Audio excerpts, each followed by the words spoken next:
Hey YouTubers, I said when the Whizzer got started I was going to run it around the block. I don't want to put gas in the red tank.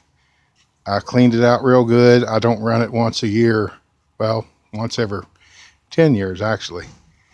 But I did want to run it just to see it propel itself. So if this don't leak too bad, we're going to find out here. Got my homemade camera holder on my chest. We're going to pour a little gas in here.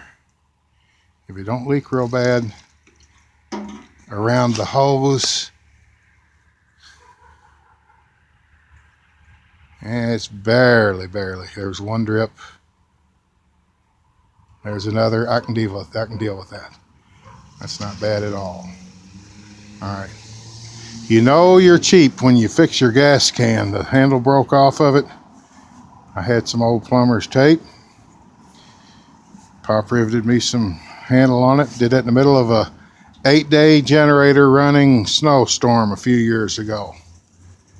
You know you're cheap when you won't buy a new can, but hey, that ain't shot yet. Oh, I amazed myself. Damn, that is leaking worse than I thought. But if I get out of here off my blacktop, I'll be all right. All right.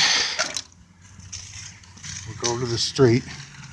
Oh, I'll pull my compression release in. I get her out here to the road, and I'll fire it up if it's going to run. If it don't make a fool of me. Been done before.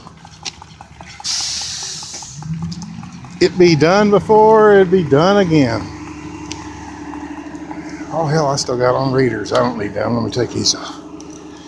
All right. Kickstand up. Poor man's GoPro in the jacket. Compression release in.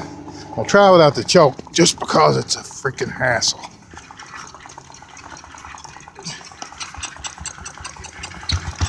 There we go. Now we're cooking. This is the one with the real loose rod.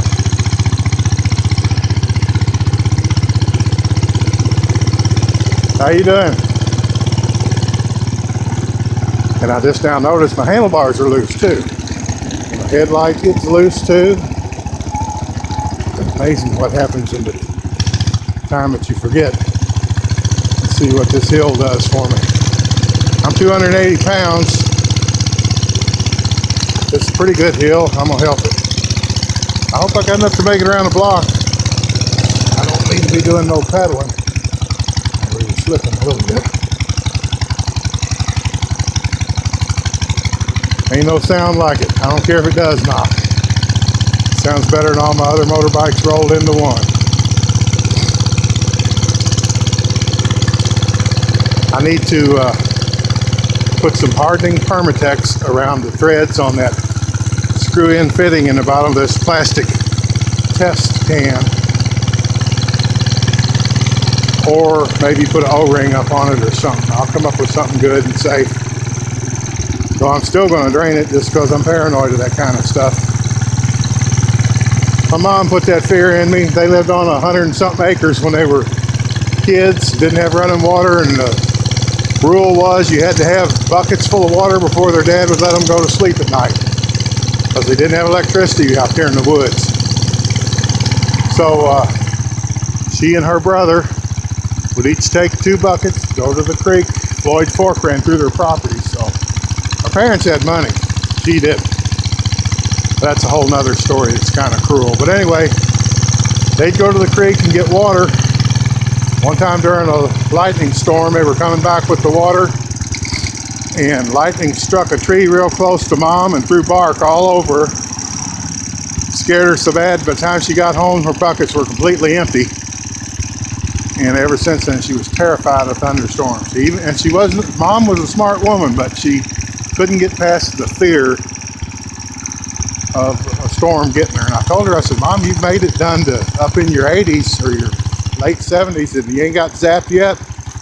But that way of thinking, the paranoia of being terrified of something, told her, well, yeah, it ain't happened yet, but that don't mean it couldn't happen today. So she never did get over her fear of storms.